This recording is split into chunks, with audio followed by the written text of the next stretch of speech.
This is the Random Nontendo podcast for June 13th. I'm Kevin, and to my virtual left, we had Jason.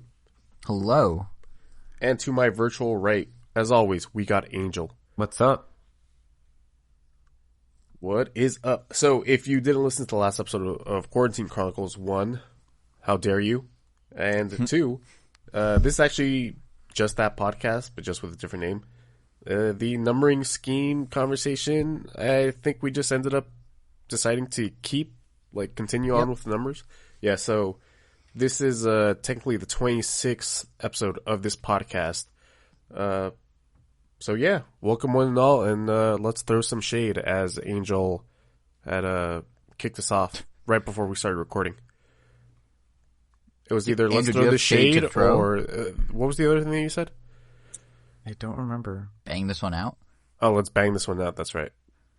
But Angel, do you have shade to throw? Is there something on your mind? Why are you not really in the shade mood?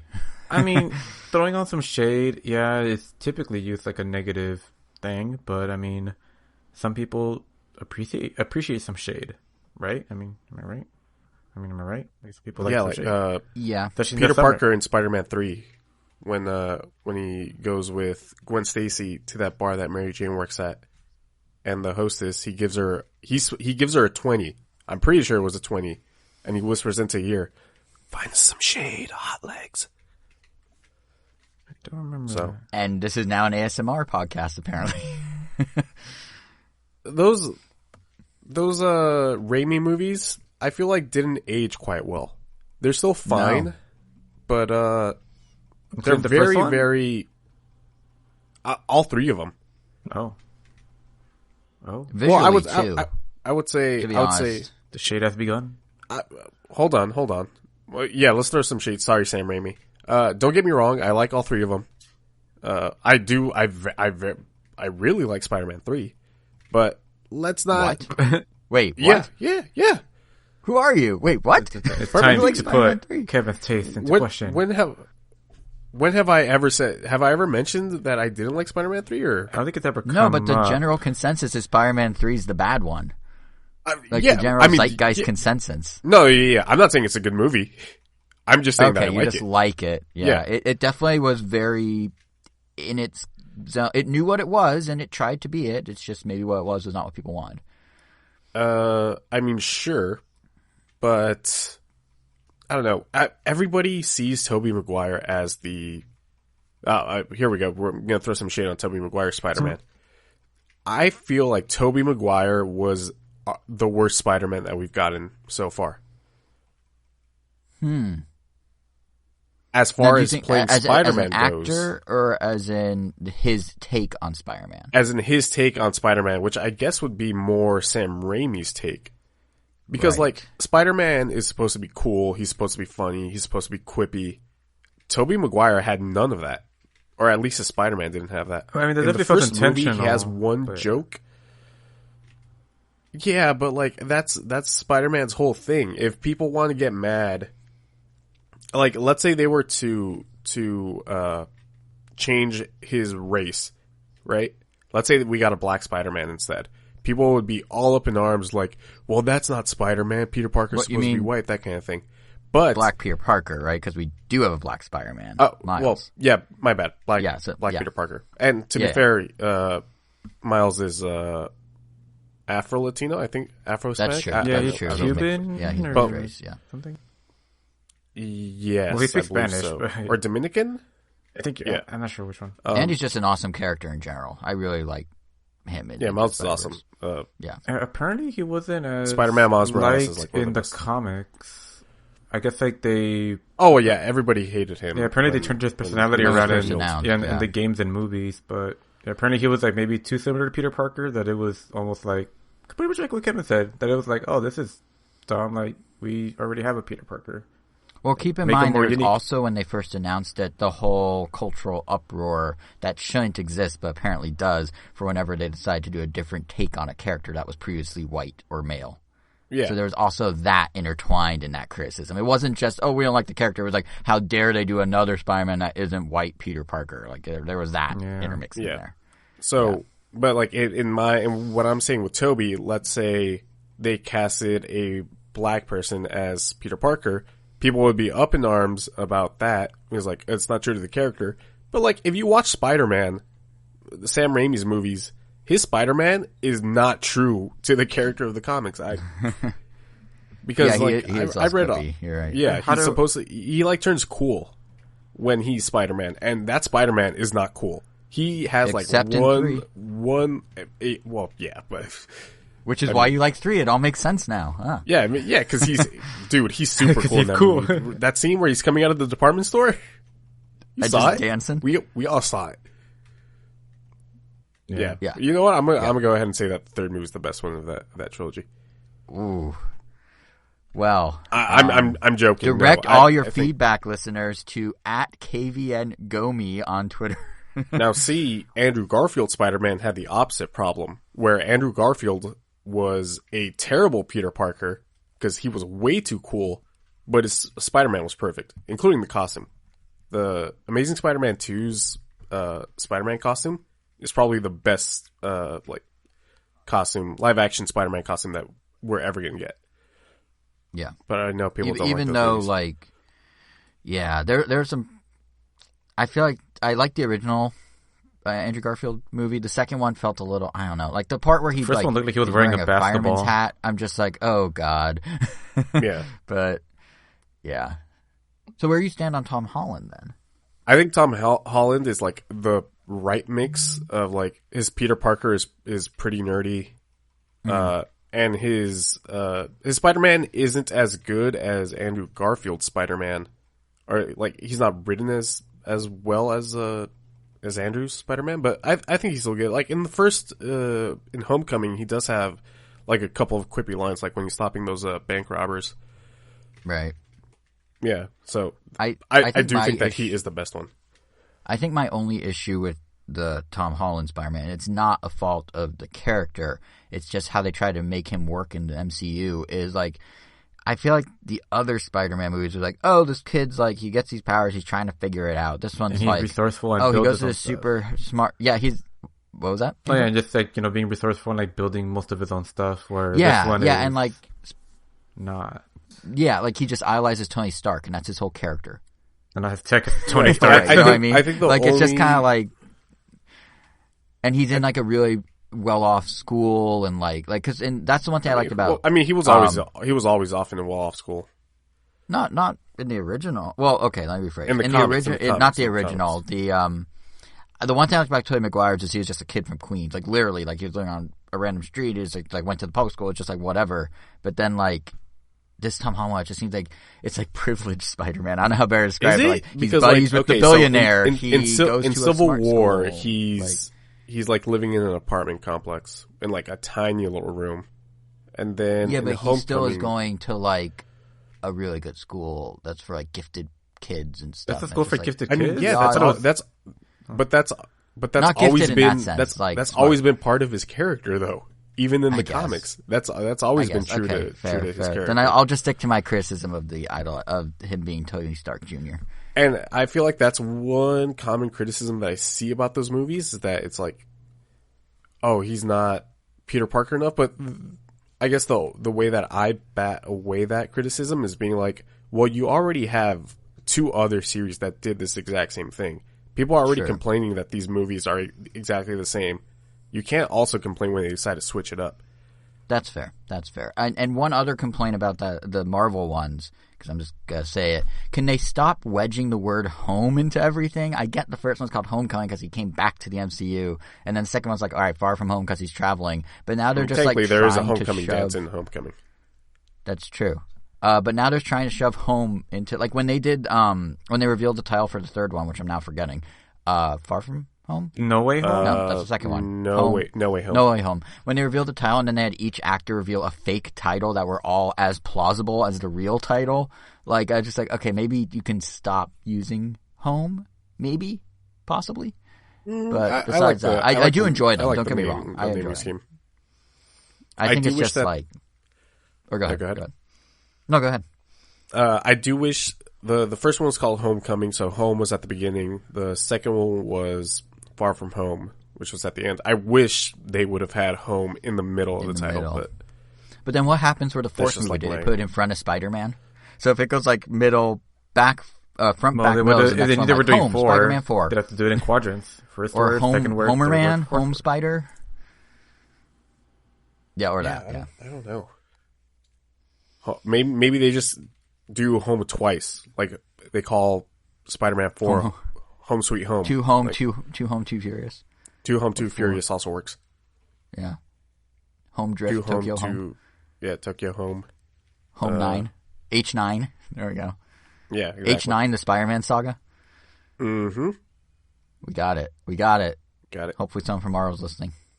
Yeah, so there's damn, we should make this a recurring segment where we just throw shade on somebody. Random shade.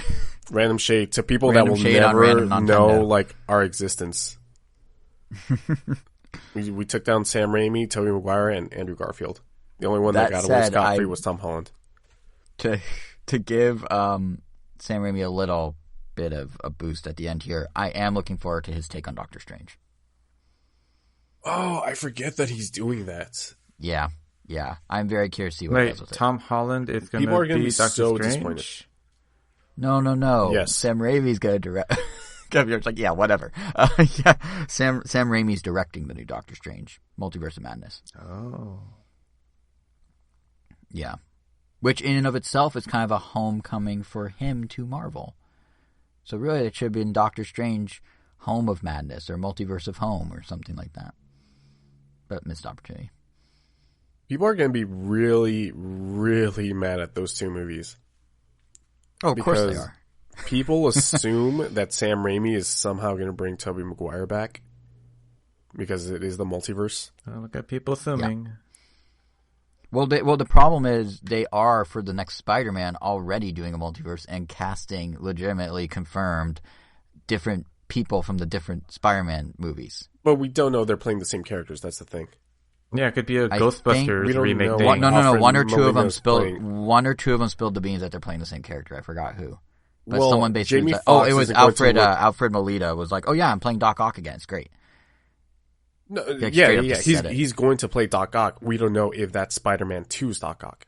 Fair. But at least they're doing the stunt casting to kind of make it seem like a multiverse thing. Then, yeah. Yeah. And so far, Andrew Garfield has said on record he has not received the call, which is a very specific wording that could mean he got it through another means, and he wouldn't be lying. But of course, he's not going to spill the beans at this point. If it's Well, true. yeah, of course. Yeah. I mean, that would be cool to see all three of them. Yeah. I mean, Tobey Maguire would be very, very old at that point. Well, I mean, he was already old when the first movie came. I think he was like 30 when Spider-Man 1 started Really? filming. Yeah. Wow. And then Andrew Garfield was 28. Yeah, Andrew Garfield I knew he was older.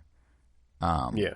Tom Holland's the only one that's like close to the actual age, and even he was a bit older, but he was really close. He was 21, I think, or like 20. So, which for Hollywood, that's normal high schooler character age. Oh Like, yeah, Chris people in their Evans early played 20s. a high schooler in Not Another Teen Movie when he was like probably 28. Yeah, or like look at American Pie. Like all of them are older. I've never seen American Pie. You've never seen American Pie? No. I'd say you're. Yeah, I it's don't not know a if very you're common missing movie much. that I people think- see, Jason. What are you talking? It has like 6 sequels. Granted, 4 of them are straight to video. But How many people do you I've know? seen a couple of those straight to video. I've never sequels, seen though. those. I've seen the main.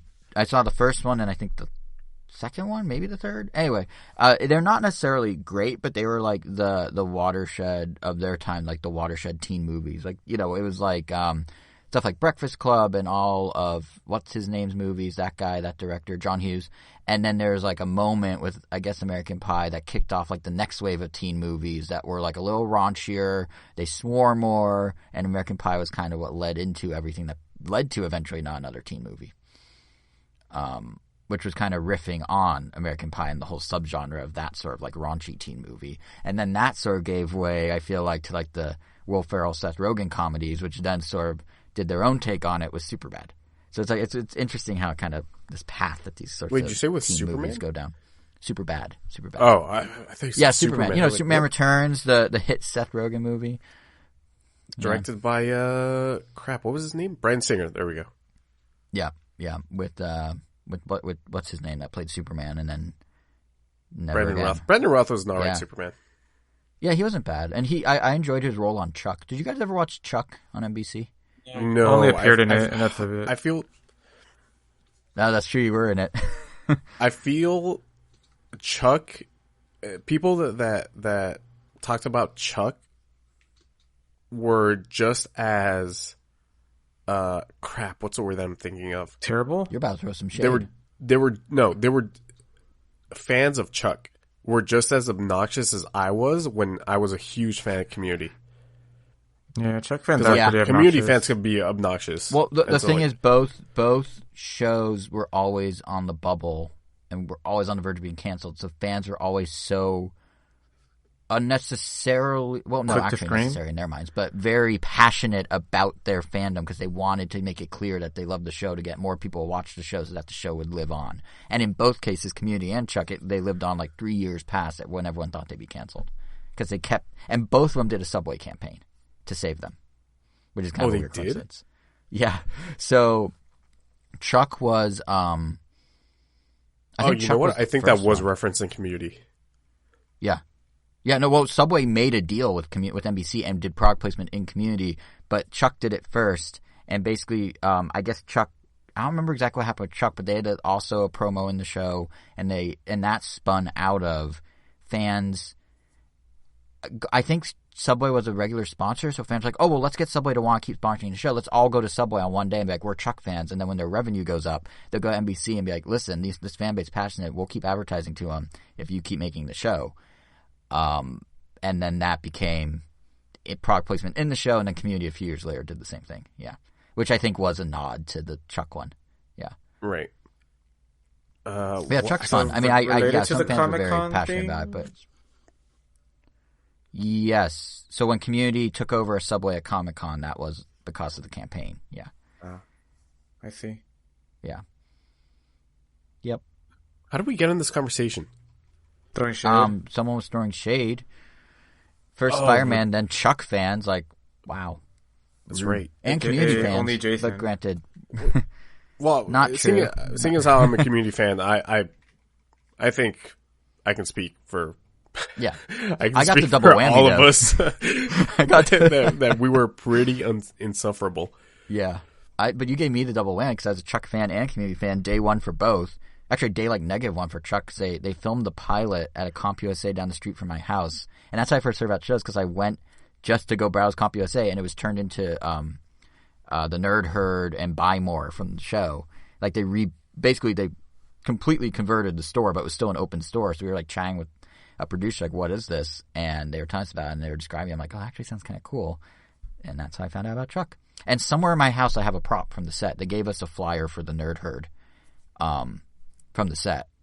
But I don't know where it is, and I didn't know I'd become such a big fan of the show, and it drives me crazy that I can't find it. But I do have an actual like piece of the set somewhere. I still don't know what that show's about.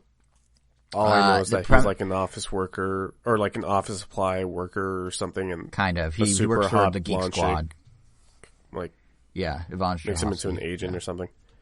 Yeah, so basically, it's a silly premise, but the basic premise is he gets something downloaded into his head called the Intersect, which has basically all the spy knowledge of the world and all the knowledge of everything. Like it's like an FBI database, but it's in his head. And I don't remember how it gets there. They kind of like flash it into his head, but basically now he has to have these 2 spy handlers because he's he's an asset, and 2, he can actually leverage that to help them because he has the knowledge and can connect the dots. So it's kind of like his day job is being in the Geek Squad equivalent, and then at night he like goes on these weird spy missions. And it sounds silly on paper, but it's a fun show. It doesn't take itself too seriously. Does he get paid well? At Buy More? At the Nerd Herd? No, considering he's like an asset to... No, but he gets to go on some cool missions, and he meets like bad guys played by like Mark Hamill and stuff. But no, he doesn't. I don't think he gets paid. I don't think he gets paid. That's lame as hell. But come on, you know as well as I do, that's exactly how it would play out in real life. The government would not pay if they didn't have to. Like we didn't really talk about it when we talked Falcon and the Winter Soldier But Yeah. there was that like subplot where like he doesn't really get paid for any of his exploits. Mm-hmm. It's like just which on is something exposure. you never think about. But yeah, superheroes don't get paid. They get paid in exposure and experience. Well, that's what they tried to sell him on, but he's like, yeah, but my It's like the sister's art boat world. still needs to be fixed, so how do I pay for that with exposure? Your art is worth something. Don't. No, the art Yeah, world, it's once just you like the reach art a world. certain level, you get paid. Oh, no, I know, but Superheroes, but when you that's get just that like an level, early you don't necessarily translate, get you paid. know, like, oh, you'll get exposure. Yeah. Right. Same with like influencers that will like ask a little bed and breakfast in Ireland to cover for like 3 days of board or rooms, and like, oh, we have 100,000 followers on Instagram. Would you we'll talk all this good stuff about your little bed and breakfast, and you just give it to us for free. But then those influencers overstep and they start asking the big companies like, hey, Coca-Cola, like if you just give us endless free soda, we'll give you exposure. And Coke's like, we're the biggest company in the world. What are you talking about? But yeah, influencers always overstep, I feel like. That reminds me of a story that I had heard that who was it? Kim Kardashian wanted to shut down Disneyland for a day, and it was just going to be like her and her family. And Disneyland was like, no, are you kidding? We're going to make way more money on if we just have everybody come in. Like, there's no amount of money that you can pay that will like be worth it. Going on 70-year, 65-year institution. They don't need the exposure from Kim Kardashian and the Jenners. Like, well, I don't think they were doing it for exposure. I think they just wanted it for themselves. But they were like, Disneyland was like, no, we'll make way more money. If we don't do that this. on some level, because like there is like definitely, you know, when you're a celebrity there, you're on guard. I feel like you get escorted around by these people in plaid shirts and you have like VIP treatment, but like you're still walking among the masses. And if you're a big enough celebrity and it's not COVID and there's no distancing, people are gonna come up and swarm you. Like, right? Yeah. I mean, when I was there, I saw like a few different random celebrities who were all being escorted, and like it was funny because Pete Wentz was one of them. So I'm actually next to a restaurant in the evening, but he was like so, like the way he was walking around was so like, he kept like darting his eyes like, oh, I don't want to be spotted, because he didn't have an escort or anything at that point. Like he didn't have his plaid shirt. He was just like going to the bathroom or something. And like he was walking past me to go in, and like someone kind of double taked, and he like almost like hit his head. And then when he came out, we locked eyes, and he just like quickly like bolted out of there. Like he did not, like, just imagine being a celebrity in a giant crowded place like that. What if he was just awkward? Fun. Well, I've seen him at other events, and he didn't act like that because it was a smaller crowd. Like I saw him at a gallery opening, and he was just hanging out. Maybe it's because like you had seen him at other events, and he saw you, and he's like, "Man, I don't like the look of that kid." Oh, he's like, and "Oh he God, remembers that guy you from all again." that time. Exactly. That guy he's again. Even though you. I never talked to him the first time. But yeah. Talk to us about your Disneyland trip. Oh yeah. So so I was at Disneyland last weekend. It was the opening of the new Avengers campus for a week ago I heard you Friday. were like refused so to I wear was your there for mask at all. You were like pretty much fighting the staff. Yeah, like, dude. You know, COVID is a hoax. So like, no, put this mask on me, I wore the mask. Or I leave. No, but that is interesting that you mentioned that, because one of the things that Disneyland's doing is obviously with COVID, there's a bunch of restrictions in place. So I guess I talk about that first and then talk about the parks. But they are very, very, very strict about those restrictions. So first of all, they have signs everywhere, mask on, meaning both nose and mouth, because, you know, some people slip it under their nose, which, no offense to anyone who does that, but that's a very fundamental misunderstanding of how your circulatory system works. But anyway, yeah, so Disney would, like, if you're walking around, you pull it down under your nose, they will stop you. And there was a person who was in line to go on the Incredicoaster, you know, the roller coaster at Pixar Pier, and the employee was like, mask up or you're off the ride. Like, and then, like, if you get caught on camera, this is what I heard, I didn't see it firsthand, but if you're in a ride that has cameras inside it and you pull your mask down, they will escort you out of the park. Like, they're dead serious because the liability is just through the roof. No way. That's insane. Yeah. That's awesome. Yeah, it's great. So everyone was wearing masks when they were supposed to. There are designated areas you can sit where it says like designated, literally says designated area, and you just sit there, you take off your mask and eat or whatever. And, you know, you can really quick pull it down to have a drink as you're walking around or something. But yeah, they were very strict about the COVID policies, which was nice because it made it more comfortable. The thing that kind of counterbalanced that comfort was one of the things they were strict about understandably, is you can't have a lot of people in a closed indoor space, at least until, some of the guidelines get lifted, which is actually Tuesday. So you don't really appreciate this, but Disney and Universal are very good at hiding crowds. So like when you walk around the park and you see all the rides, you see a little bit of a line, right? But most of the line is inside the ride. Okay. Like they do all that world building, you're standing there, they tell you like, oh, you're going to Mars or whatever, right? They can't. Dude, I haven't been to Disneyland in 20 years, so I have no idea what you're talking about. It's okay. Right, you don't go to Mars at any point. You don't go to Mars. That was a lie. Damn it. I lied to you. I apologize. But of all the examples you could have given, Guardians of the Galaxy ride. I know. The A good example is one. Guardians of the Galaxy ride, where you're walking through this multi-story tower, getting to the part where they do the drops and stuff, where you get in the chair. But when you're walking through it, it's all set like you're in the collector's collection from Guardians of the Galaxy, and there's screens and he's talking to you, all that. They can't keep people in those spots anymore. So what you find out is they hold a ton of people in those little hidden away hallways because they had to spill them all out into the walkways. So you walk everywhere and there's no lines for the indoor part. You get whisked right through it to the ride, but there's just these snaking lines outside, just along the main pass, weaving over past restaurants, through back doors. For Star Wars, we literally were sent into the parking lot for the cast members, not even the themed part of the park. It was just a big bay door was open because they just had to figure out how to do it. And it made me really appreciate how well designed their line systems are, because once you see the park was 35% capacity. I think it's opening up to more on Tuesday when California lifts, on the 15th when they lift some of their restrictions. But even at 35% capacity, seeing just all this crowd management kind of just out in the open, and then zigzagging people and crisscrossing lines and all that, you kind of get appreciation not just for the Imagineers that build the rides and all the experiences, but just how well and how clever and how multi-layered some of these lines that they build are, and how they hide people from general view and stuff. It's interesting. It sounds like a silly thing to highlight, but it's just really that was the thing that kept sticking out to me. Because even we did Haunted Mansion, and we went in the exit. There's an exit for the staff, and they used that to have people walk in through. So they had people lined up far away, and they can't do the elevator because small space, because you go in an elevator in there.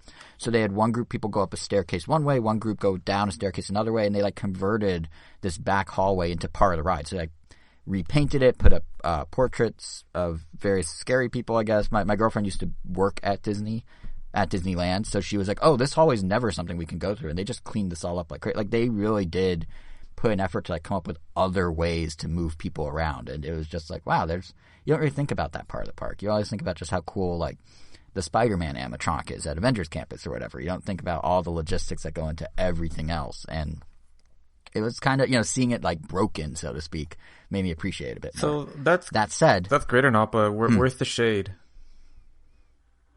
I'm getting there. There wasn't much. Because that said, the one line they couldn't handle correctly was the Avengers Campus, which we were there opening day. So to be fair, that's the most chaotic day. But basically, again, 35% capacity. Before you continue, yeah. Compare it to, I'm assuming the numbers are out by now, but was this a bigger launch than Galaxy's Edge or whatever it's called? I don't know, actually. I would say no. So it was different. So Galaxy's Edge, you had to have a reservation to go into it. It was its own sealed off park. This one, what they did was kind of odd in that there's one new ride, Web Slingers, and it's a Spider-Man ride in the style of Toy Story Mania. And the only way, so you shoot little webs at screens, basically. The only way to get, I never liked those. Yeah, I to be honest, we didn't even get in, so I couldn't even tell you if it's better or not. But the only way to get that ride, and why we didn't get in, is they have a new virtual queue system, and this is to, again, the crowd control aspect. They want to minimize crowds around certain things. So everything in the park is now reservation heavy through an app. You want to go to a restaurant, you need a reservation. You want to order a corn dog from a food cart, you kind of need a reservation. You want and some of these reservations you can get way in advance. Some, it's 3 hours ahead. Some it's an hour ahead. But if you want to do any of that stuff, you have to do that. And then Web Slingers, which is the new ride, they had a virtual queue that opened twice, 7 a.m. and noon. If you don't get it at 7 a.m. through the app, you try again at noon. If you don't get it at noon, you're not getting in the ride. And what they did that was kind of weird is they sealed off the Avengers campus to only be guaranteed for people who got the web slinger ride. So there are people who, or actually, let me rephrase that. Who got the web slinger ride or got a reservation at one of the restaurants. There's two. There's Pim's Test Kitchen and Pim's Tasting Lab or something. One's drinks, one's food. So if you didn't have a reservation for one of those things and you wanted to check out the new land, campus, whatever, you go stand in this huge standby line, which we were in for 5 hours with no shade, essentially. Sunburn galore. And what was even worse is noon rolls around and like they do the second virtual queue. And we're like, oh, this is our chance. We're going to get in. We can skip the line finally. Nope. Everyone around us got it, but we didn't. It errored out on us. So we never actually rode the ride, but we did eventually get into the park. And this is where the crowd control really kind of fell apart because the line was literally 1.5 miles long, at least, maybe longer. It weaved through the entirety of California Adventure. Like you went down the Hollywood Street, you came over by like Pixar Pier, like you went past like the Pacific Wharf. It was all of it was just a line. And what kind of sucks is so once you get into the Avengers campus, it's kind of fun to walk around. But again, because all those reservations are required, you couldn't actually do anything. So what we were able to do was do Guardians of the Galaxy, the Tower of Terror or whatever they call it, Mission Outbreak, whatever it's called now, because that's now pinned as an anchor ride to the new park. So they actually blocked access to it unless you go in through the main Avengers campus. So no one cared about that. So we got in that in like 2 minutes flat once we were in the section. But the only thing we could do, because we couldn't do the web slinger ride, the store had its own line inside, was all we could do was watch the really crazy Spider-Man animatronic and kind of walk around and see some costume characters. And the Spider-Man animatronic, that thing's insane. So basically, for those who don't know, that thing is really, really cool. Yeah. So Disney built, with their Imagineers, a free-flying, fully human-like Spider-Man. So what happens is there's a stage show kind of on top of part of the Avengers campus. Like they built a little section on top of a building, and there's a guy dressed as Spider-Man doing some backflips and simple stunts. And there's like this recorded track where he's like, "Oh man, look at all these people! You look like ants down there? Do I look like a spider up here?" And like silly, weird stuff like that. And then he's like, "All right, I'm gonna try something," and he like leaves.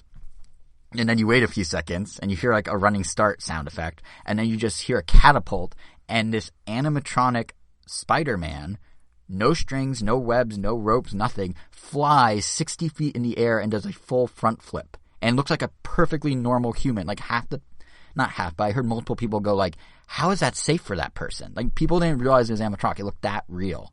And then it lands behind the building, and then the stunt guy comes back out and does one little last stunt or something. But that thing is really crazy. It's super cool. I don't know if it was worth standing in line 5 hours for, but seeing it, especially because you can actually see it over the tree line from other parts of California Adventure.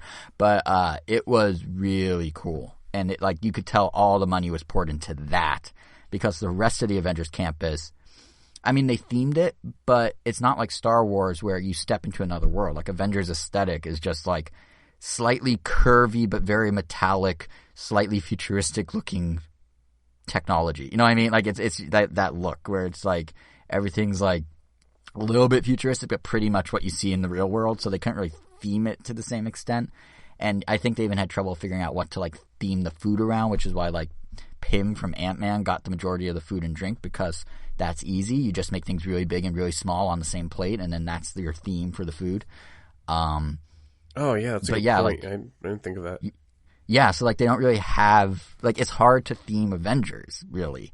And like even like, you know, one of the carts that we tried to get food at that we couldn't because we didn't have a reservation because everything's stupid is they had a shawarma cart, which I was like, okay, that's clever because Avengers.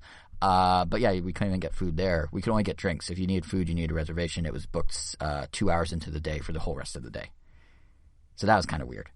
But Avengers aside, and, you know, there's room to grow there, I think, I should say. Like, the Web Slinger ride we didn't get to try. I imagine it's relatively fun. Mission Breakout, the Guardians of the Galaxy one's always fun. Like, they actually improved it a little. Like, I used to think Tower of Terror was the better version of that ride because I thought the drops were bigger, but they have since made the drops bigger on Guardians. It used to be...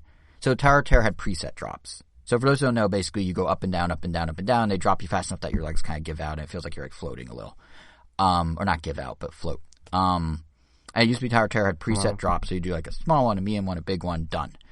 Guardians, it's randomized how it drops you. Like it goes up, down, up, down. There's multiple things that you can land on that all have the same like story, so you don't miss anything.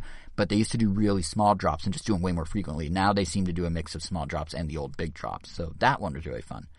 But the nice thing is once we got out of Avengers Campus, which, to be honest, I can't give many more impressions because we didn't get to do anything. There's room for growth there. I think there's a whole soundstage they're not using that they could probably turn into another ride, which it probably should because the impressions I've heard of Web Slingers are pretty middle of the road. And then everything else is just like costumed characters and photo ops. And they have like a Doctor Strange magic show and like a couple like, optical illusion things. And they did build the base, the Avengers base, and they have their ship parked on top of it. And they have this like armored Avengers car. And they have all the cast member, the people dressed up as Iron Man and Black Panther and Captain America and whatnot, like walking around the base on the upper parts. But yeah, I think it just doesn't have the same. It doesn't feel as different as Star Wars Land, which was really its own land. It really feels like cause this is my first time at Galaxy's Edge as well. So that felt like you were really stepping into your own like planet, like a whole different place. Like it felt nothing like the rest of the park. It felt nothing like anything you've been in. The attention to detail was like insane. Like it was really cool. And like, like the stores are all like in like a flea market setting and like all this other stuff, but like Avengers just like, oh yeah, here's a store, because like in the real world stores are storefronts. They're not like a flea market in the way that Star Wars is, so they just made a storefront. So it's good I did Avengers first and then Star Wars, because we did Star Wars first and then Avengers. I definitely would have been kind of disappointed by Avengers just in terms of the theming and what they could do. But what was nice is because everyone was at Avengers, the rest of California Adventure was totally empty. And that was true of Disneyland the next day. The low capacity meant we never waited more than 45 minutes for any one ride, which was great. Even like the Radiator Springs ride, which was like 3.5 hours, was like 45 minutes. It was great. But I do want to touch on Star Wars a bit, Galaxy's Edge. Have either of you been to Galaxy's Edge? Well, I guess you haven't, Kevin, because you haven't been in Disneyland in like 10, 20 years. No. Yep. You haven't either, Angel? No. Okay. It's so cool. It is so cool. I know I started to go into detail about like the theming, but like it is. Really, that's not what I heard. But I haven't been to Harry Potter, but I imagine it's similar. What? Nothing. That's not really what I've heard. You heard otherwise? Yeah, especially about Star Wars. About Galaxy's Edge, that it's underwhelming and not that great, especially if you're a Star Wars fan. Oh, I'm a casual Star Wars fan, so it's perfect for me. You know what? Maybe being a casual Star Wars fan actually helps. I don't know, but I'm also a casual Avengers fan. Like, I've seen every Star Wars, I've seen every Avengers. I'm at the same level for both, and I was disappointed in Avengers, but into Star Wars. Well, did they do, the people you heard it from, did they do Rise of the Resistance, the ride? The newest one? Yeah, they did. And they thought it was underwhelming? Yeah. What? I thought it was, I mean, I went in half blind. Like, I knew the very basic premise of Rise of the Resistance. I was blown away. I think I coming out of that, I thought it was the coolest ride I've ever been on. Not in terms of thrills, just as a experience. I thought it was the single coolest thing I've ever been on. Like, it was, without spoiling too much. The coolest thing Jason's it's ever 3 done separate in his experiences. Well, I meant at a theme park, but sure, we'll say in my life. It's 3 separate experiences strung together. So it's like a ride.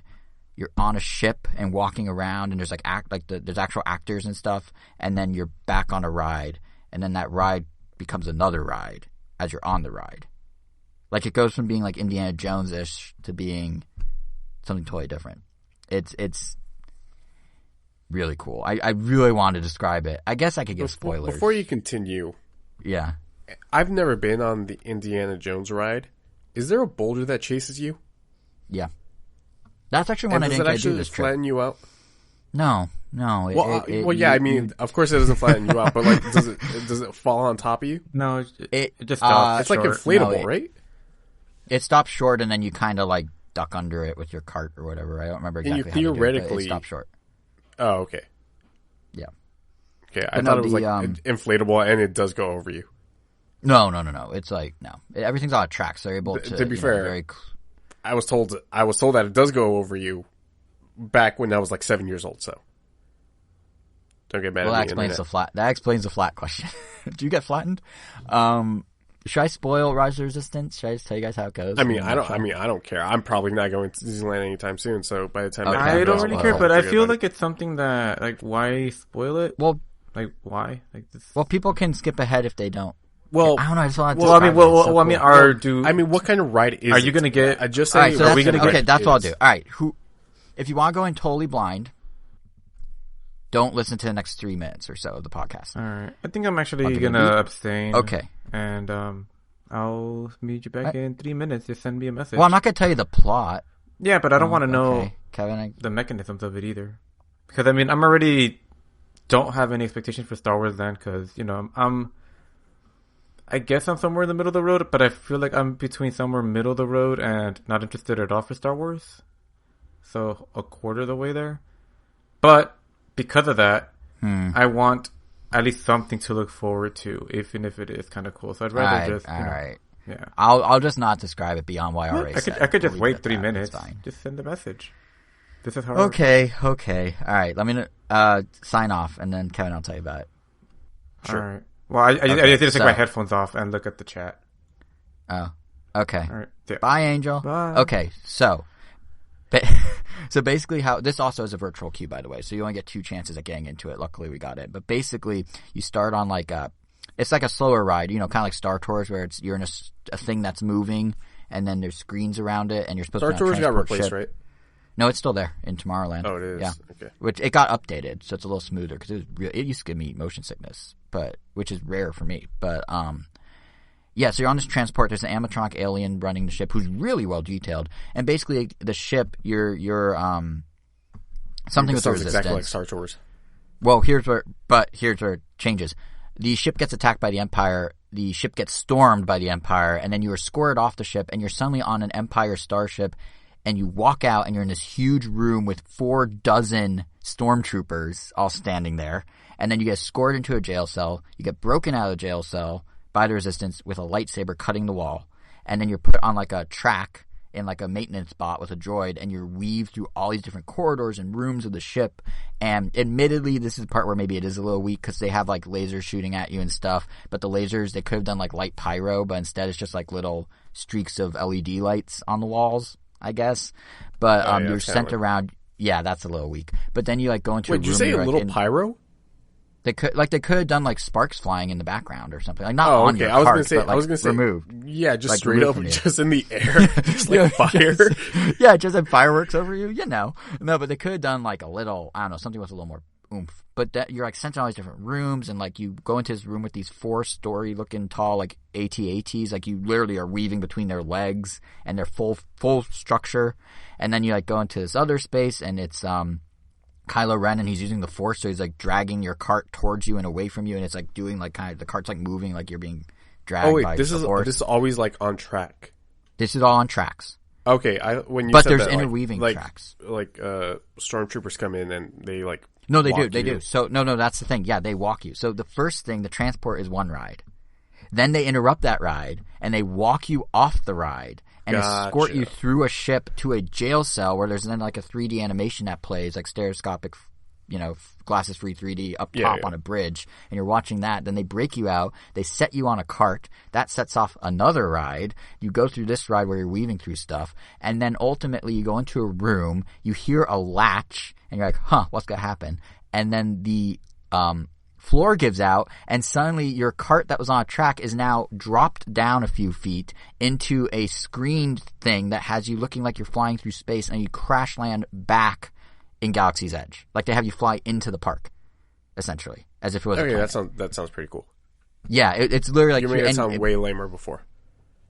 No, well, I was trying not to spoil too much, because the thing is, I only knew that you were on. The only thing I knew is you were broken out from a ship. That's all I knew. Right. And the commercials where they show little hints of it. But I didn't remember most of that. So it was all really unexpected. And I kept just being what?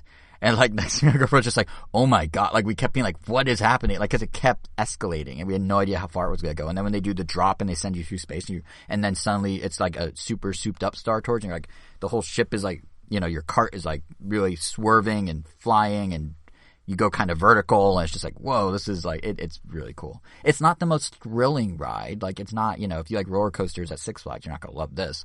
But as an experience, I just thought it was so impressive. The single coolest thing I've done at a theme park. And that's coming from only a casual Star Wars fan. Yeah. Not gonna lie, a little disappointed that I know this now. Yeah. But that's on me.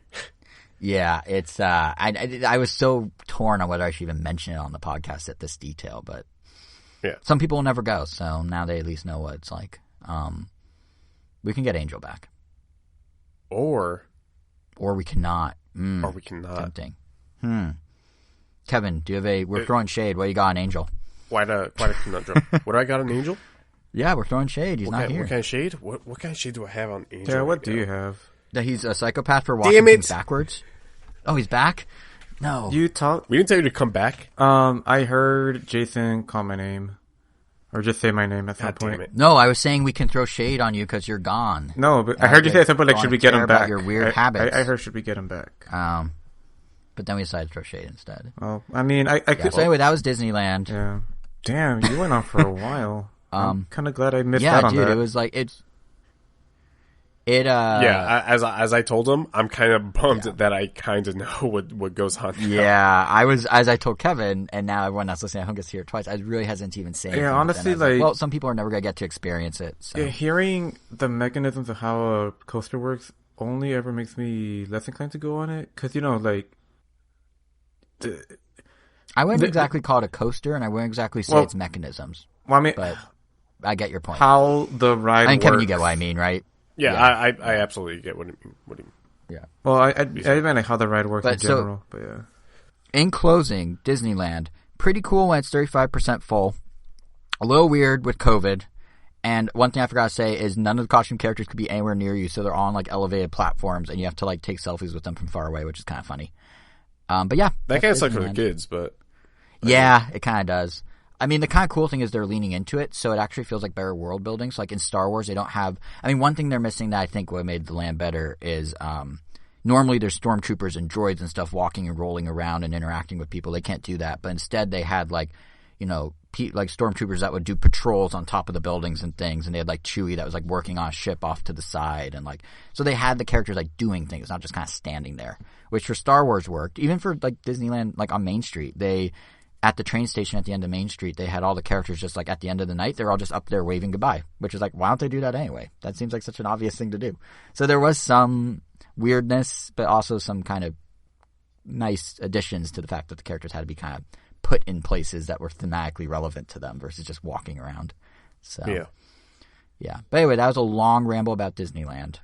It was fun. I was very sunburned and tired. Man, what have you guys been up to? Well, I mean... like I said, I haven't been to Disneyland in like 20 years, but I feel like during COVID, probably, ironically, would have been the best time for me to go. Oh, considering that 35% capacity. That's not going to happen now.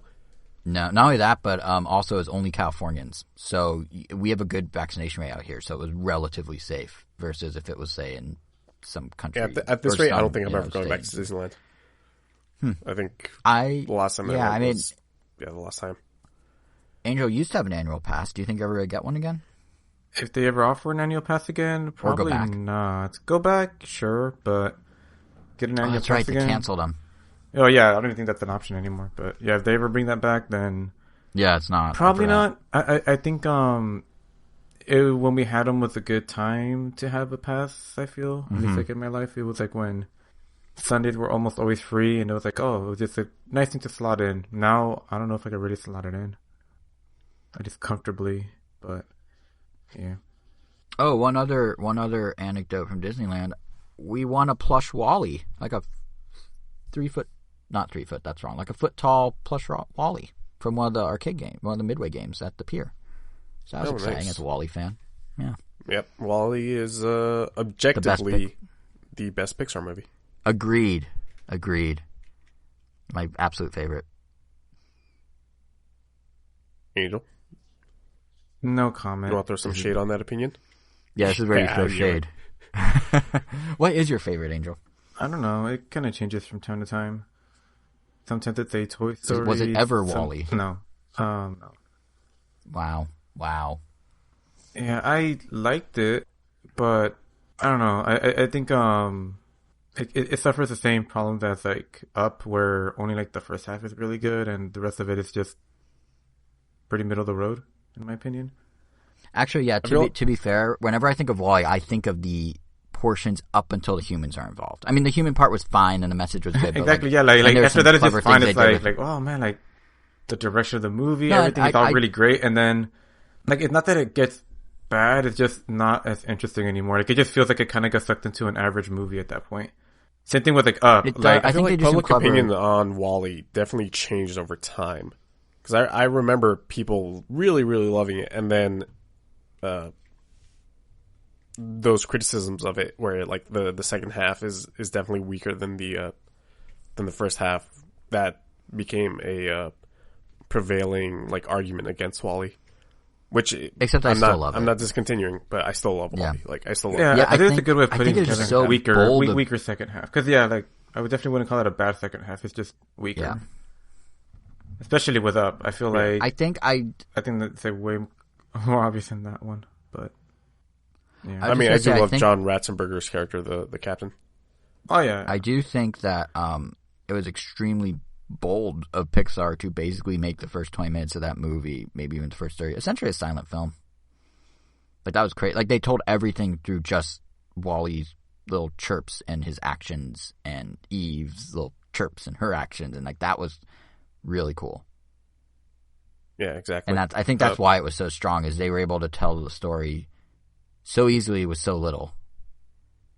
And then it kind of turned into a regular movie, and I think that's why people are like, oh, it's weaker, because they did this crazy thing, and then they just sort of backed off it halfway through. Yeah, a little bit, for sure. Yeah, but I still love the movie. I agree, objectively the best. Yeah. No subjectivity here. Objectively. Nope, no subjectivity. It's objectively the best. Your opinion is wrong. The fact is, it is the best. Exactly. It is. It can't be our opinion because it's just fact. Yeah, exactly. And I mean, if we're both saying it, we just confirm the fact to each other. We sourced it. It's official. Me and Jason speak for objectivity in the Pixar movies, and Chuck fans. We speak for Chuck fans and community fans. Yes, we are the authority on all these things. Exactly. As bestowed upon us by us. Well, speaking of like animated Disney movies, Angel. Yeah, I guess let's keep want to talk about your thing? Keep the shade train going. Ooh, Raya. Oh, I did not expect that. That was a little sexual. I don't know why. I don't know why that. Kevin likes his shade trains. To each their own, I guess. Yeah. I guess my britches go in whenever we start throwing shade. Yeah, so Raya was okay.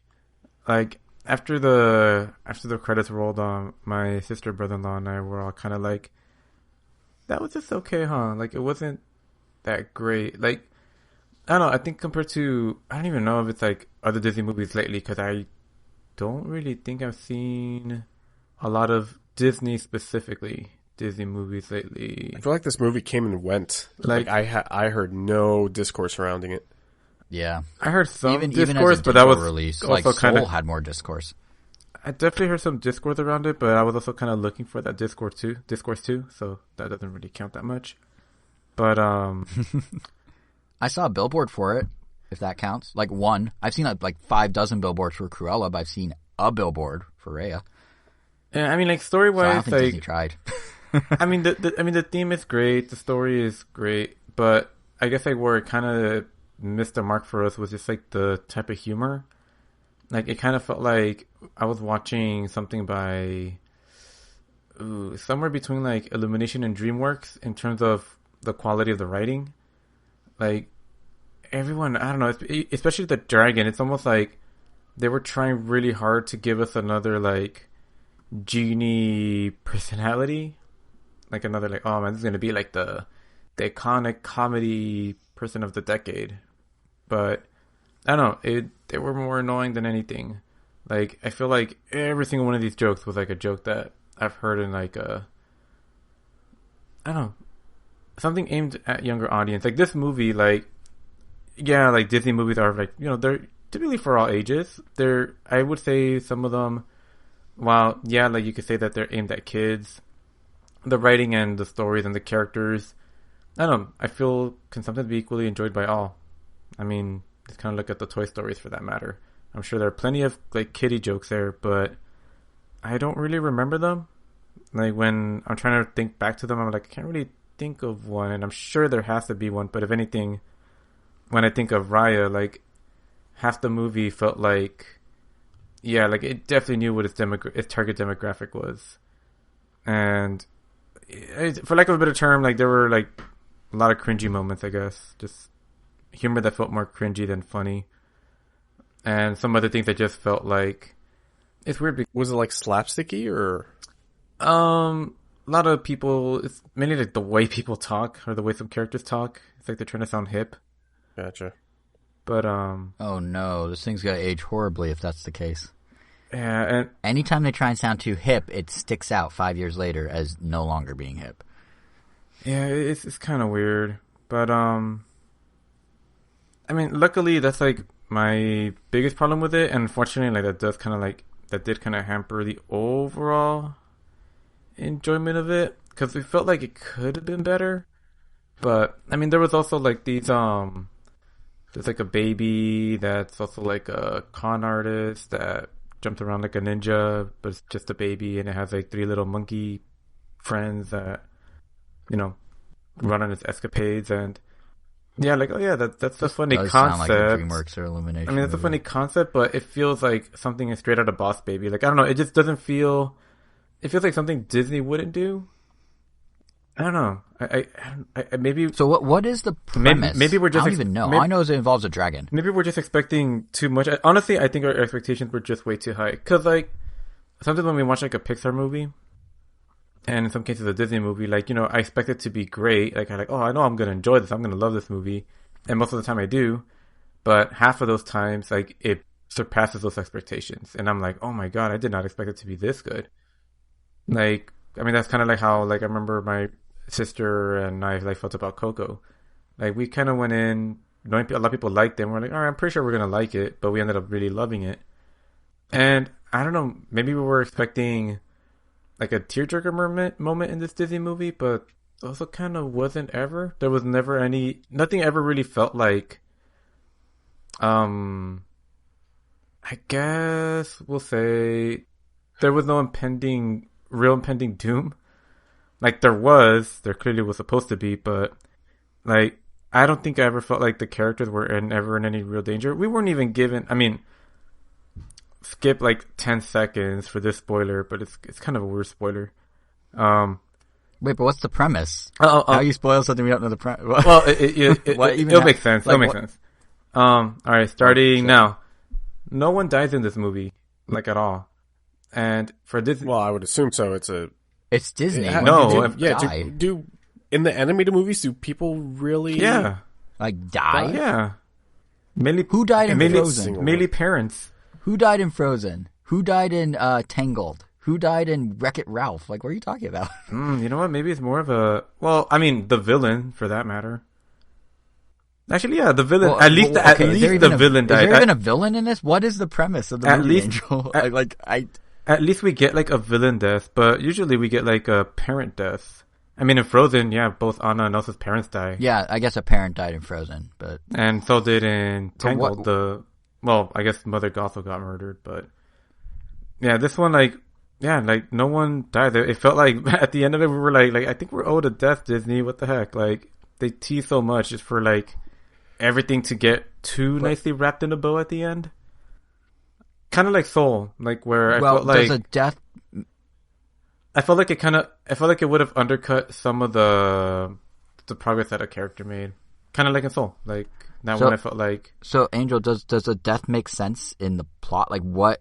I know I keep asking this, but you're still not answering it. What is the premise? What is The Last Dragon? What is this movie about? Like, what? The movie's just about. Like, you're talking about all the pitfalls, but it's like, dude, are the pitfalls that big? Depending on the premise, because like Wreck-It Ralph, no one dies, but it makes sense in that context. Yeah, King Candy dies. Turbo. Yeah, I was about to say, doesn't the king die? Yeah, Turbo dies. Oh, I guess he does. Okay. So in Raya, are they trying to find this dragon? Like, what's going on? Well, you keep talking, but you don't give me a chance to start. All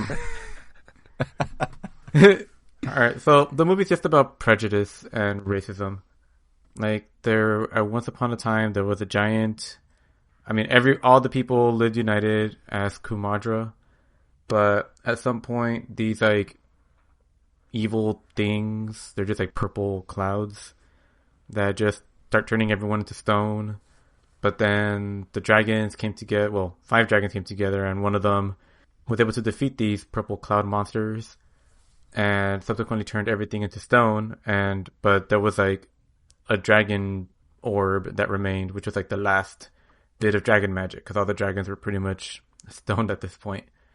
And the people essentially, like, after, instead of like coming together because the dragon saved them, they actually split apart because they just couldn't agree with each other after that. And there was now, like, you had the Spine clan, you had the Talons, the Fangs, the Heart, and the Tail. And yeah, the movie just kind of kicks off with the pearl breaking, and each of those lands taking a piece of that pearl or that dragon orb. And the whole time it's just about trusting others. It's like, oh no, I'm not gonna trust a Talon because Talons are liars, or like, oh, I'm not gonna trust a Spine because Spines are liars. Everyone's a liar. And just so is there even a big life bad? as well? Just the titular Raya, just trying to trust people in general, because it was trust that got her in that problem in the first place. So is there like a bad guy? People.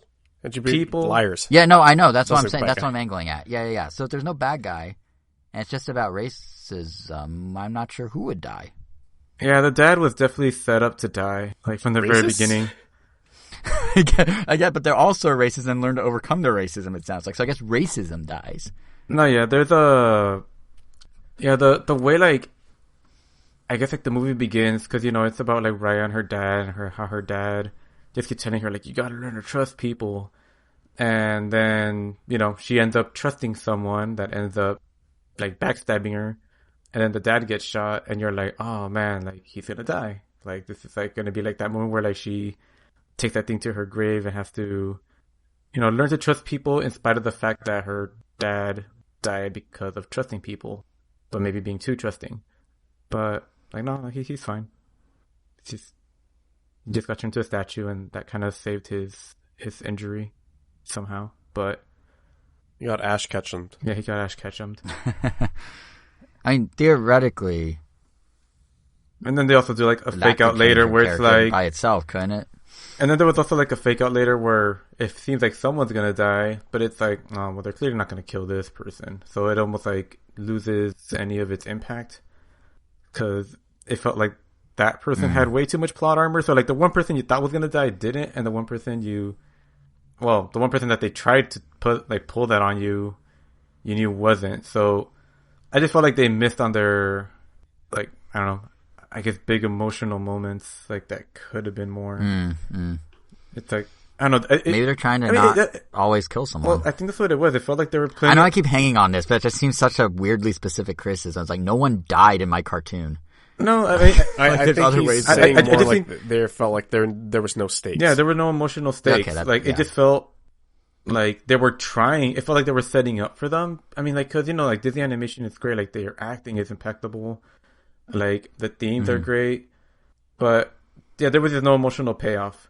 Like, I mean, maybe no one had to die, but, like, I never felt any kind of, like, it's like, oh, like, the bond, the something. I don't know, like, nothing ever really felt cohesive. It felt like they were more focused on trying to make it, like, funny for the kids. Because a lot of those jokes just didn't really land. By the way, the ultimate shade of this episode is definitely you being like, it was a Disney movie, but had the writing of Illumination or DreamWorks. Like, that's the ultimate throwing shade right there. Poor Illumination and DreamWorks. Well, no, I mean, like, Illumination and DreamWorks know what they're trying to do. Like, they don't try to hide that I that's know, their I know. demographic. It's just funny. Disney, It's just really it's almost funny. feel like they're trying to be them. I mean, I don't know, maybe their movies haven't been making as much money lately, and they're looking at theirs, and they're like, you know what? They don't have to try as hard, and they're making still a ton of If money. anything, it's the opposite. DreamWorks is struggling, and Disney's killing it. That's true. Well, I mean, yeah, with merchandise and everything, of course. Illumination's the odd man out here. Illumination, Minions is an unstoppable force for reasons unclear. To me, they're still knockoffs of the Rabbids. So, The French, man. yeah, those pesky French. It's pesky French. Sorry for all our French listeners. I'm just kidding. Yeah, we love the French. We love the French. The fries are pretty good. That's almost worse than what I said. Yeah, you guys make good French. You guys make good fries and onion soup. Yeah, well, onion soup is French. I don't think French I've ever onion had soup is I don't French like onion onions. soup has French in the name. I'm gonna throw some shade on onions. Onions are garbage tier. I guess condiments. Not condiments. They're garbage. What would you call Vegetables? what would you call an onion? An onion on a burger. What would you call that? Oh, yeah, I guess it would be a condiment or a topping, burger accessory. topping. Oh, a topping. It's There topping. we go. I like burger accessory better. Garbage topping. I'm No. just gonna say that. Nope. Onions Tomatoes, are great to though. cook with. Get rid of tomatoes, but onions, keep them. Tomatoes can come and go, but onions, no. Onions are great to cook with, which is a garbage topping on themselves, just by themselves. Well, hold on. We're talking about raw onion, like Raw onion and grilled. caramelized. Get away from me with that animal style crap. Like, oh, they come with grilled onions, and they're still garbage. Instead of a raw onion, you're giving me a burned onion. Great. I will say we are pretty unified today, Kevin, in our trucking community opinions, which are facts, our objective view of Wall-E. This might be the fork in the road because I do like onions on burgers. No. Angel, no. onions. Heck no. Thank you. So friendship ended with you. Hateship started with Angel. I don't know. How's this work? The only to good onion realign. is an artificially flavored onion. I don't even know what Funyuns. that. What's an? Oh, Funyuns. I was like, what's that even mean? Funyuns Yeah, are pretty That's good. the only good onion. That's how I feel about strawberries as well. Onion rings are alright. What? That's how I feel about That's how cherries. actually, that's how I feel about like raspberries. I'm okay with raspberry flavor stuff, but I don't really like raspberries themselves. I used to not really like many berries, but I've started to open up to the world of berries, and it's pretty good. Crunch berries are the best berries, forever and always. Yeah. Yeah, so long story short, Raya. Is that right? Yeah. It's alright. It's not a bad movie, but I guess don't expect to be blown away. It has a good message, but I don't know. This one for the kids. Cool. Okay. So this past week was it this past week? Last week I was in Texas. I went to go visit some family. And for whatever reason, maybe it was just because I saw so many trucks. Oh, we drove over there, which was a hellish experience. That's a drive. That is a drive. It's a drive. And maybe it was because I was like watching so many vehicles pass by, but for some reason, for whatever reason, the Transformers movies were on my mind. And I was like, when I get home, I'm going to watch them all. All? Wait, are we talking mine is Michael Bay or 80s? Well, yes, we're talking Michael Bay. Oh, man. The first Transformers movie, I feel like is a fine movie. I wouldn't say it's great, but I really enjoyed that first movie. Me I don't too. know how you guys feel about that first movie. I actually That's love that first movie, unironically. Yeah. I don't know. It was the right movie at the right age for me. Like, Shia was around my age in it, and it had Linkin Park in it. He and still is, I right? really liked it. What? Is Yeah, it- I mean, yeah, is- technically is- he's still is around he my still age. around 'cause your we age age at if the you- same rate. Oh. Yeah, we age at the same rate. Yeah, only in like 2007, he was around my age. He's like, Yeah, and then I advanced kept actor. growing, and he just got stunted. Yeah, no. Yeah, we're still the so, same age. So that first movie, yeah, I really like that movie. I probably do love it. I haven't seen it. Oh, well, we'll get into why I haven't seen it. But I decided to rewatch them. But I was like, no, you know what? The first movie I don't have to see because I know for a fact I like that movie. The second movie I remember not liking, so I'm not gonna watch that. The third movie is fine. Like it's definitely not a good movie. But man, the visuals in that third movie still hold up to this day. So what I decided to do was instead watch the fourth movie and the fifth movie. Oh. I didn't get to the fifth movie. I didn't get to what's The Last Night? Last I got Night. to Age of Extinction. I only watched Age of Extinction. What a piece of crap this movie is. Holy. Have either of you watched Age of That's the Extinction. last one I saw. Yeah, I think we didn't saw it see in the last theaters. I know I saw it in theaters. We might have. Can you name all the subtitles, guys? Because they're so generic. I can too. Now that I Age think of about it. Extinction and it's not that Last hard, Night, Jason. Revenge of the Fallen was the second one, and Dark of the Moon. Dark of the Moon was the third one. Dark of the Moon, yeah. It's You only know not what? hard As generic because as they we are, pay I attention. do like Dark of the Moon. Dark of the Moon, I feel, is like a good Title. It's a good subtitle. It was also the last one to include a Linkin Park song. They had a good 3-movie run, and then they got replaced with Imagine Dragons. Oh my god! Yeah, you might as well replace them with Nickelback. So right. Well, actually, I don't mind Imagine Dragons, to be honest, but they're no Linkin Park, which no, I realize of course, to someone out there, of course that's a you joke, wouldn't. but... Of course, you wouldn't mind Imagine Dragons. Of course, you wouldn't. Yeah, of course I wouldn't. You know my taste. But, I mean, I just praised Linkin Park for like a couple minutes. You know my taste. I had known that those movies were bad, the last two, or I had read that they were bad. I was not ready for how terrible they are. Well, only talking about Age of Extinction. Maybe on the next, if I can force myself to watch The Last Night, I will talk about it in the next episode. But Age of Extinction is on a whole different level of bad. Like, it makes Revenge of the Fallen look like a masterpiece. So, Mark Wahlberg plays a mechanical engineer. He's making robots to try and sell so that his daughter can go to college. And then you have him finding a transformer. What?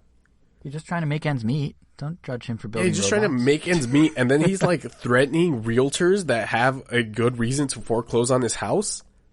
In the middle of... Oh, yeah. his name, Cade Yeager. I totally forgot about that. His name is Cade Yeager. What are the chances that Mark Wahlberg went up to Michael Bay and he's like, I want my character to be named Cade Yeager? 100%. And they told him to say hi to his mother for him. Or whatever that SNL bit was. Have you seen that SNL bit when Andy Samberg just is Mark Wahlberg talking to random farm animals and he always ends it with, say hi to your mother for me? Or am I way too deep in the weeds with this reference? You're way too deep in the weeds. It's actually a pretty funny bit. That's literally the whole bit. He just walks to animal in a really bad Mark Wahlberg impression with a thick Boston accent. It's just like, how you doing, goat? And then just keeps going like, say hi to your mother for me. And it just goes to the next animal. It's like a 3-minute long skit. It's dumb, but it works. Mark Wahlberg is a very hit or miss actor. In this one, he's a huge miss. But in what they're parodying there, The Departed, he's awesome. He's awesome in that movie. Yeah, I feel like that's... If they would have just grabbed... Oh, crap. What was his name in The Departed? I don't remember. But if they just grabbed that character and put him in this Transformers movie, it would be infinitely 100 times better. Optimus Prime is just killing humans in this movie. And not only that, he actively says, I am going to kill humans. And he likes it. Yeah, apparently he likes it. There's that scene where all the Transformers come together. Like, I guess I don't even really want to talk about the plot of this movie because it's so nonsensical. Humans, after the Transformers saved the Earth in the last movie, they just decided to, I guess mankind or the U.S. government just decided to hunt all of the Transformers and kill them, which they've saved the planet twice. I guess 3 times if they count New York. But New York kind of got retconned. No.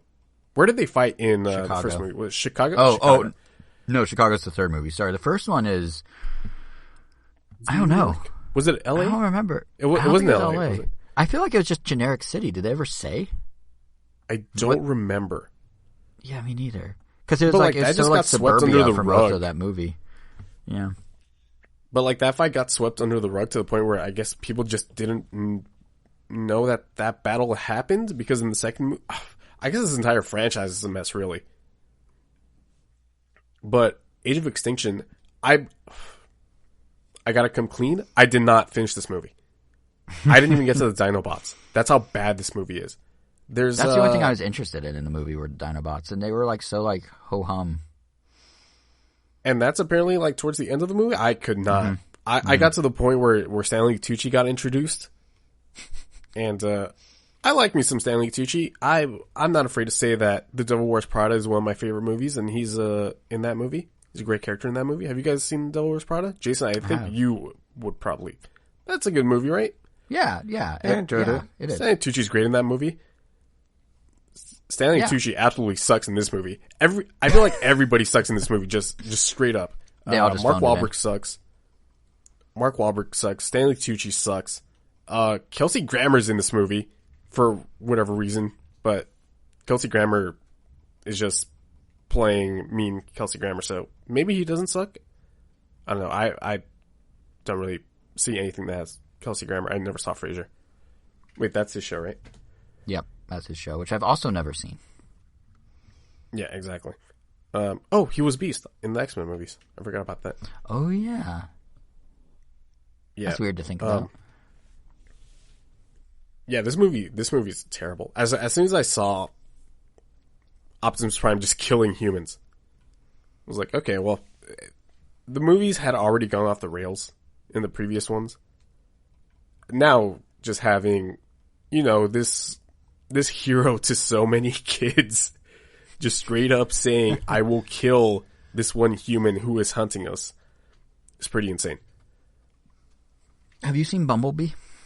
Yeah, that was the first episode of. It was, yeah. Because I was gonna say that's the palate cleanser you need after this. Yeah, but then it's like, where does Bumblebee really fit into this canon? I don't know if it is canon anymore. Bumblebee was supposed to be a soft reset of the franchise, and I don't know if they're still going forward with it. Well, apparently there is a 7th movie coming out. That's, thank God, not directed by Michael Bay. Well, you know what? Good. Michael Bay might actually be the only good part of this, because at least he knows how to shoot a movie with spectacle. This type of this type of scale. Like I said, that 3rd movie, like, say what you will about the story, about the plot, about the characters, it is definitely a spectacle. I think it's just the writing that's terrible. Well, I guess he's also, like, looking at the script and going, okay, yeah, we're going to go with this. The thing that perplexed me about Michael Bay is, like, in the midst of all these Transformer movies where they're progressively getting worse, he released this random movie called Pain and Gain that had Tony Shalhoub, also Monk. with Mark Wahlberg. Yeah, but it was, and I think The Rock, right? But Tony Shalhoub, the guy that plays Monk, was the bad guy in it. And yeah, and like it was actually like, granted, it was much smaller scale as some like Muscle Beach type of bros like in Miami, and they're like going against this bad guy played by Monk. But like it was actually pretty good for what it was. Like to see him like steadily slide to Transformers, and relatively, everything that he's done, it wasn't amazing, but like watching the downward slope of Transformers and then seeing him put out Pain and Gain, that was kind of like nowhere near that slope. I was just like, that's weird. Like, does he feel like I guess because he has to keep elevating the stakes with Transformers, but that one could be small scale. Like, he does better with spectacle on a slightly smaller scale. Like, when you go international spectacle, it gets a little weird. When you do a city or a suburb or a Miami gym, I feel like he pulls it off better. Right. Like, there is a limit to hit. Like, even like Bad Boys, like that was all set in one place, which was him too, right? Like, it wasn't all over the world. Like, I feel like the bigger it gets and the more he tries to one-up himself, the worse he gets at it. Which is why 3 is notably better than like 5. Wait, what? Oh, man, do I even want to see 5, Angel? How bad is Last Night? I haven't even seen it. You're the Transformers fan here. You haven't seen it. Mm-mm. Didn't really have any interest in watching it. We're watching. I think we're all watching it together. Watching we have to. We gotta talk about The Last Night. Yeah, I guess that's the only one and the whole thing Angel. I haven't seen, which I guess would mean the same for Jason. We're watching it. Correct, we're watching it. Well, I mean, I am capable of seeing Transformers without you, but you're right, I haven't. Okay, yes, yeah. No, I haven't. We're watching it. Okay, screw it. Next episode, we'll have our impressions of The Last Night. Jesus Christ, what a load of crap this series ended up turning into. That first movie had so much promise, man. I really liked the first movie. Shia LaBeouf was on a roll because he also had that. What was that movie called? We were spying on his neighbor. Was it Suburbia? You know what I'm talking about? Suburbia? Yeah, I think so. Yeah, I actually liked that one too. And then so that one was basically like his neighbor. There's something nefarious going on, but initially it was him like spying on the daughter next door, which was a little creepy and weird and probably doesn't fly in 2021, nor should it. But the movie itself was actually like pretty good. And Transformers were like 2 months apart or something, or maybe a year apart. And then he did Eagle Eye, which was a thing, and then he started to kind of go his Shia ways. But like there was a chunk of time there where he was like knocking it out of the park with a couple movies. He had 2 critically acclaimed movies in the last Oh yeah, 2 he's years though. Honey Yeah, he had Boy and Peanut Butter that Falcon. other one, Peanut Butter Falcon. Yeah. Yeah, I want to see both of those. Honey Boy, I'm really interested in because it's basically a semi-autobiographical movie about him and his dad's relationship as he went into Hollywood. So it's literally like the other side. He plays his dad, or the equivalent. So it's like the other side of the coin of everything we saw when he was in those movies. And I've heard it's very good. Yeah, but I meant like there's that gap there where he did. Oh yeah. Yeah, and that's where he kind of went off his shy ways and put a bag on his head and sat in a gallery for a week or whatever it was that he did. Oh, he did that David Ayer movie, which I guess is a death sentence nowadays. Right, and he got a real tattoo for that. A real that huge he has chest tattoo. Yeah, that tattoo on the poster is 100% real, which is, I mean, he says he's dedicated to his roles. I think I am not remind that him that dedicated to makeup get a exists. huge chest tattoo. Yeah, it was something. Was it at least cool? Yeah. No. The movie or the tattoo? The tattoo. I can't speak to the movie. This is David Ayer I haven't seen the movie, but the tattoo, yeah, it just looks like a gang tattoo, but it's like his whole chest. That dude's got 2 good movies. David Ayer. David Ayer, yeah. And The Watch, which, yeah, End of Watch is really like like that movie. surprisingly good, yeah. And, Fury. Fury was I haven't seen Fury was Fury. alright.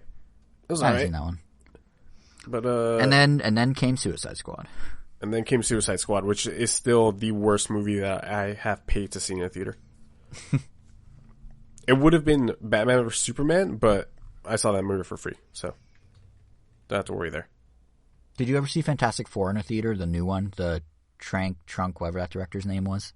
No, I saw that would I think take the crown from Suicide Squad, to be honest. I got dragged to that by one of our friends. And I was like, you know this is bad, right? He's like, yeah, it'll be fine. And then we walk out, I'm like, that was pretty bad. He's like, it was fine. I'm like, but then again, this guy also really likes the movie Good Luck Chuck, starring Dane Cook. Yep. Which is considered not a great movie, but he loves it, so who knows? Is there a movie that is not considered a good movie that you actually like? Probably. Like literally I'm his favorite honestly ones. pretty easy. No. Well, yeah, okay. I really like The Dark Knight, which Angel says is the worst. I really like Superbad, which Angel says is the worst. But he says it's the worst because I like it, not because it's actually bad. Yeah, I don't know. I'm usually, for the most part, I just absorb movies like a sponge. Like, even ones that are supposedly, like, bad, I'll just watch and be like, it was a couple hours spent. It wasn't horrible. Like, Fantastic Four, even though I, like, walked out like, that was not great. I didn't, like, regret it. I was just like, oh, well, live and learn. But, yeah, I don't know. Like, I'm weird. I don't ever actively, like, hate a movie.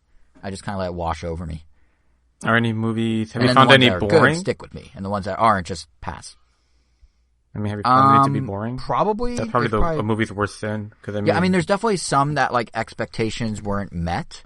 Like, I thought that Vice by Adam McKay, you know, the Dick Cheney movie, like, coming out of seeing, what was the other one he did? The Wall Street one? The Big Short.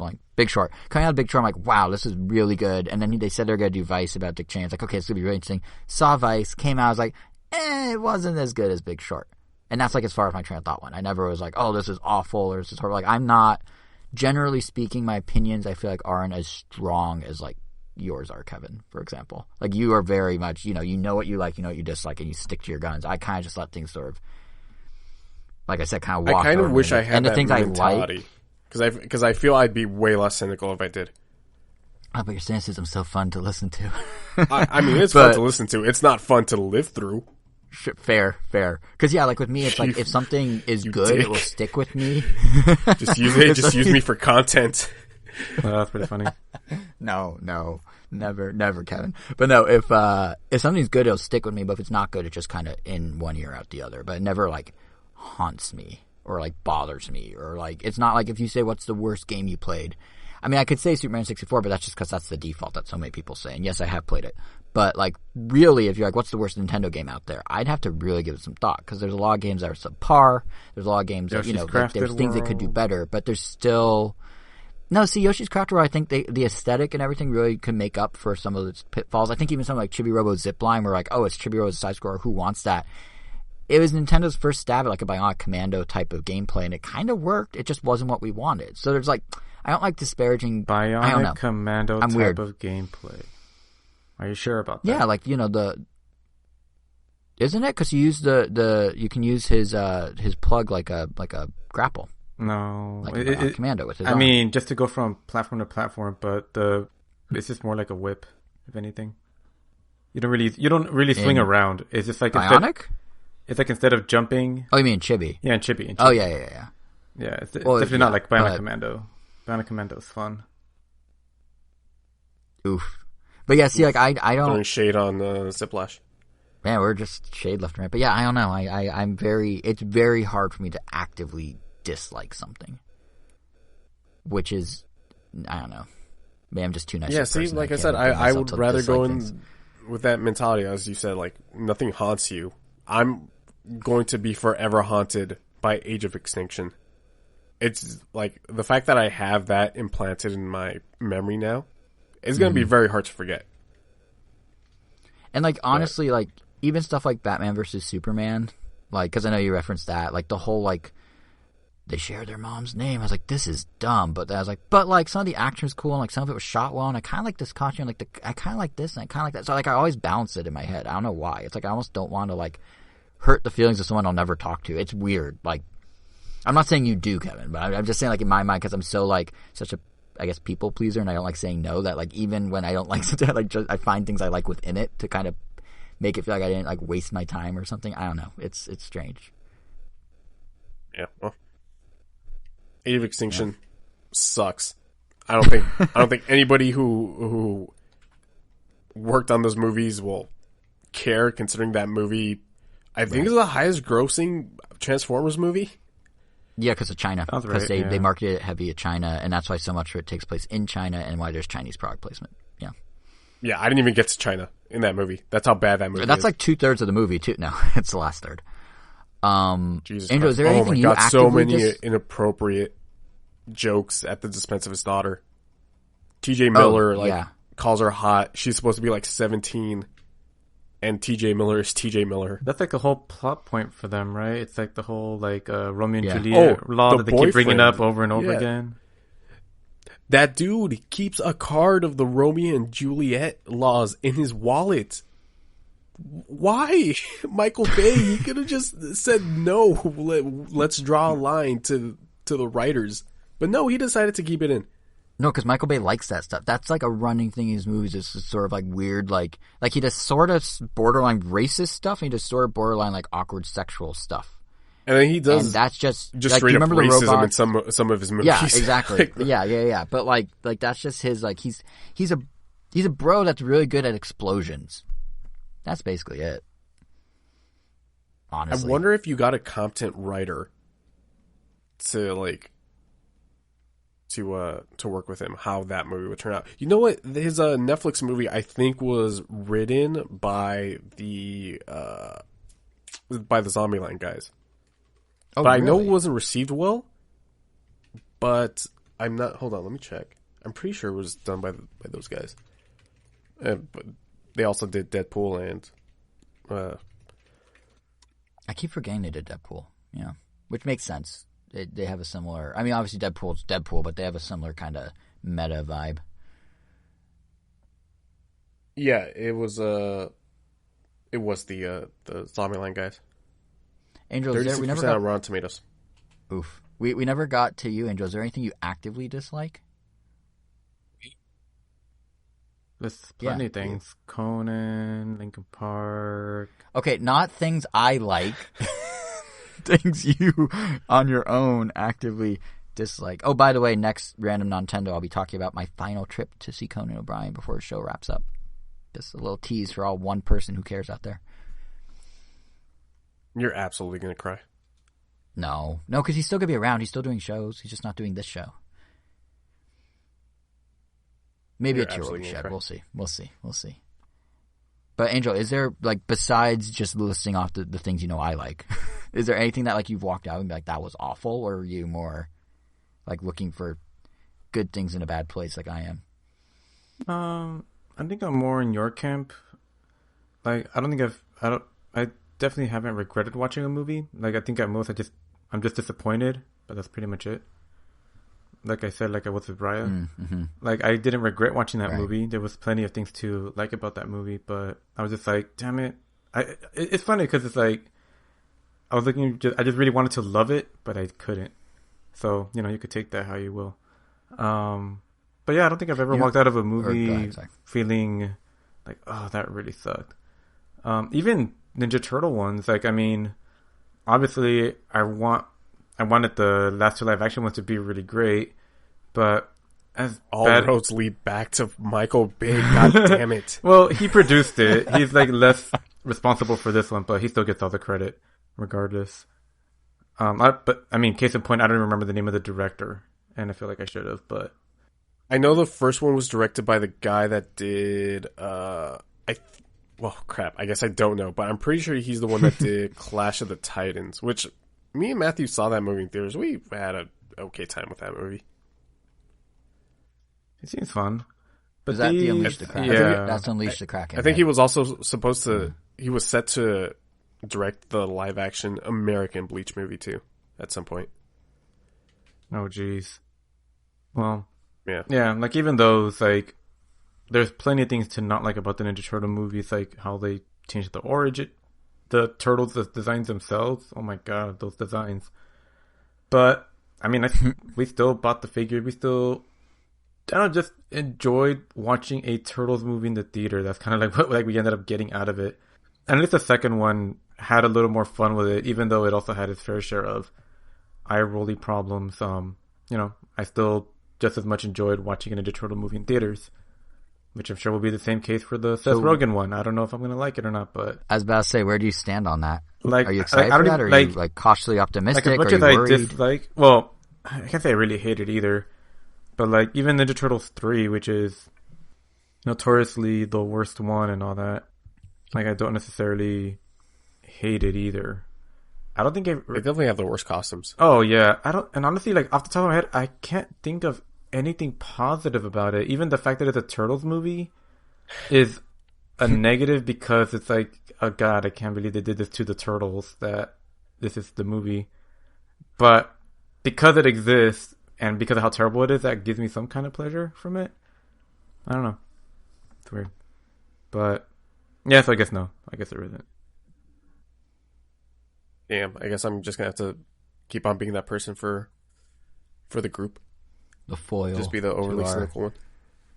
I guess it does give, I won't say good content, but I have that with games. Some content. I mean, it leads to better. I feel like it leads to better conversations because, like, when we talked about WandaVision, for example, there were a lot of flaws with it, but I was only like, yeah, but it does this right, and I don't want to be blind to the fact that things didn't work, and I feel like or even Captain Falcon and Winter Soldier when we talked about that. Like, I'm sure Kevin, when you and I talked about Loki, we're kind of a similar back and forth where we each notice things the other person did, and that kind of elevates the whole conversation, Yeah.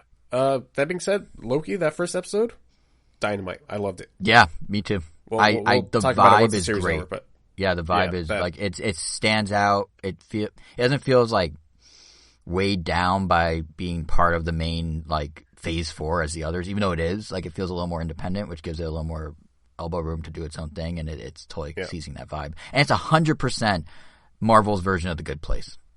Just saying, 100%. It's like the premise is so similar. But anyway. Well, I haven't seen The Good Place, so I don't know there. I will just take your word for it. But, yeah, what were we saying, Angel? Something about games? Oh, no, that I definitely do have that with games, though. Like, I remember, and I think I mentioned it in this show, or maybe it was a random Nintendo, where I was not enjoying my time with Transformers on the PSP, that I just returned it. I just sold it at GameStop. Like, I just stopped playing it. And I'm like, yeah, this, like, I can't even, like, give this one the time of day, basically. But, Transformers on the PSP. Yeah, it was like an on rails, like, yeah, it was like an on rails game. But there's definitely been games that haven't clicked with me fully. Like, I remember one I was like, oh, it's like a year ago. And we can't even say you're not beating them is a bad thing, because you don't even beat the ones you like. Well, no. But I mean, like, there's one, when I first played, What Remains of Edith Finch, I was like, I'm really into this, like, linear narrative driven thing, which I've been saying for, like, a year plus now. And I was like, I'm going to check out, Firewatch, and I'll have impressions. And then I never followed up with impressions. Just something about it. It's well made. The voice acting's good. Like, it looks pretty, but just something about it did not click with me enough to get far enough that I felt like even give impressions. Like, so that does happen. But even then, like, even when I was saying it just now, I praised 3 things about it before I said the one negative. So I guess that's just how I am, I guess. I don't know. Right. Well, I guess, unless you guys have anything else to talk about, that'll wrap up this episode, right? Yeah. I think so. Sounds about right. Cool. Big week, though. There we Big go. week ahead. Yes, sir. Next week, next Sunday, hopefully next Sunday, assuming all our schedules are in order. That's ominous, but yes. E3. Well, I guess E3 is happening right now. As a matter of fact, I believe the Ubisoft conference is starting up right now. In about 10 minutes from this recording. Which means when people hear this, it was 23 hours and 50 minutes ago. Or, no, 24 hours and 10 minutes ago. Yeah, exactly. Yeah.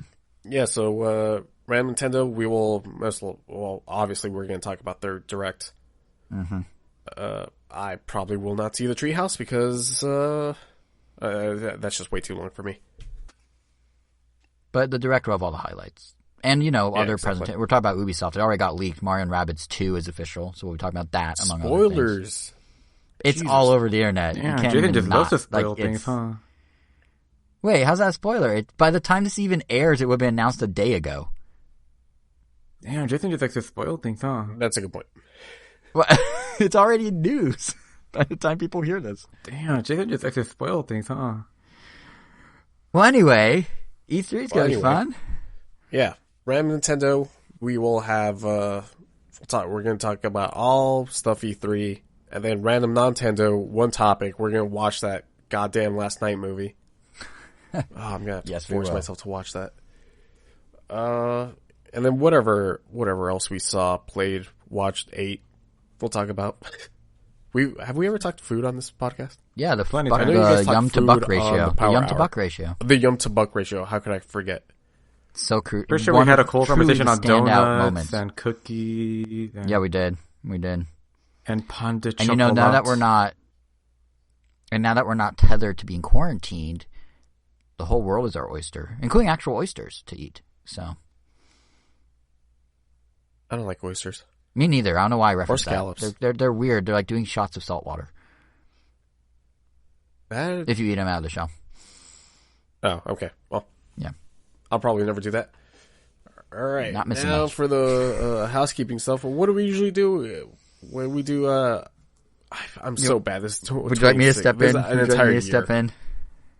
Yeah, I mean, you all right. do the housekeeping for me.